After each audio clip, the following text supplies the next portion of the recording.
Assalamu alaikum урматтуу достор. Бүгүн Баткенге жардам активисттердин демилгеси менен Кудай кааласа азыр жүктөө процесс жүрүп атат. Биз менен чоң колумуздар.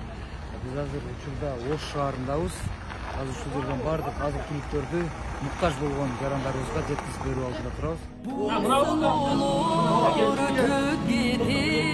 Жамандын артынан жакшы келет. Абалыңды сурай турган бул күндө адамга адам керек. Амалыңды сурай турган бул күндө адамга адам керек.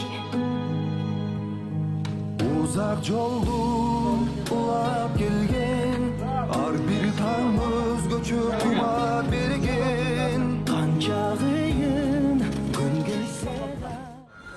Урматтуу туугандар, мынакей азыр өзүңүздөр көрсөңүздөр болот.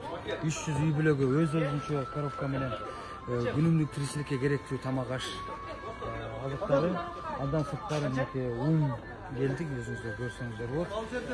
Андан сырткары бул жакта 300 солдатка өзүнчө солдаттарга, аскерлерге керектүү азык оокаттар камдалып атат. Жерден көрсөңүздөр болот.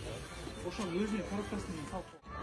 Азыр эми ундарды өзүнчө жыктайбыз.